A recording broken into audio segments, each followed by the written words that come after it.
Good evening and welcome to the channel's studios here in London with your international news around the world in 5. A Kremlin aide has said US President Donald Trump and Russian President Vladimir Putin have agreed to meet in the coming days. It follows Mr. Trump saying there was a good chance he could meet his Russian and Ukrainian counterparts together in person very soon to discuss ending the war in Ukraine.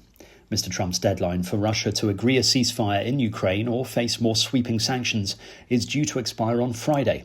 A possible meeting between Trump and Putin would follow US envoy Steve Witkoff holding talks with the Russian president. There's a very good prospect that they will, and we haven't determined where, but we had some very good talks with President Putin today, and there's a very good chance that we could be ending the end of that road. That road was long and continues to be long, but there's a good chance that there will be a meeting very soon.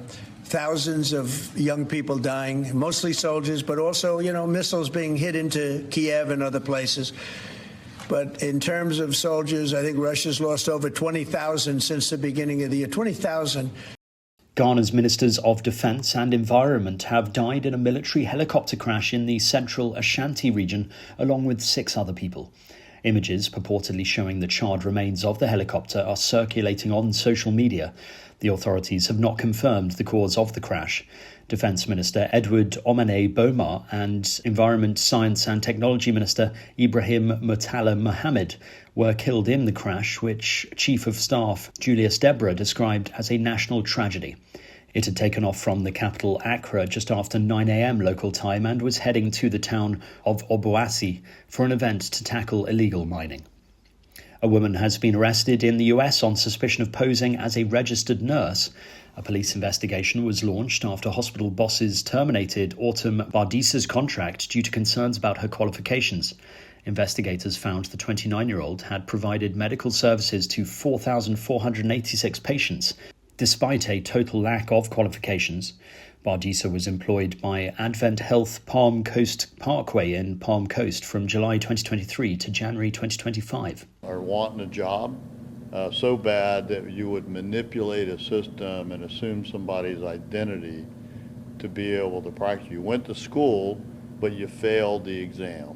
South Africa's state prosecutor has officially withdrawn charges against one of the farm workers accused of killing 2 black women and feeding their bodies to pigs.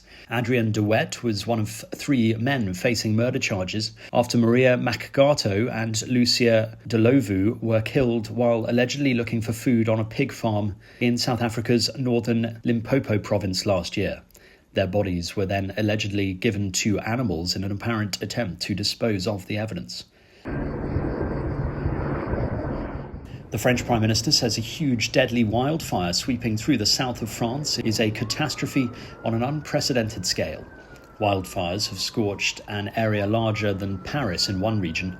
It's thought the wildfire is linked to global warming and drought. 2,150 firefighters continue to tackle the blaze, which has burnt more than 15,000 hectares. The fire broke out on Tuesday near the village La Ribaute.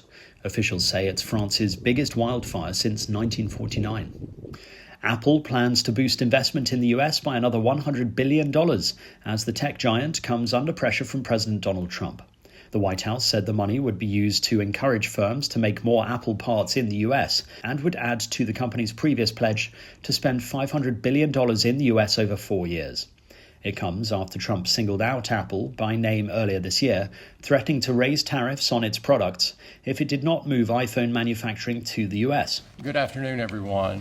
Apple Chief Executive Tim Cook last week referenced the company's earlier commitment and said it was looking to do more as it tries to avoid a wave of tariffs poised to hit its products.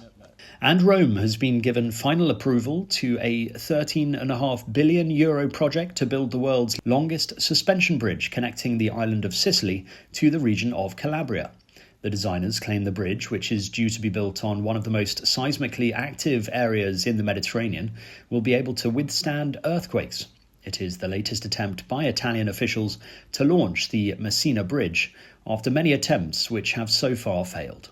And that's your international news around the world in 5. Now back to the channel's studios in Lagos.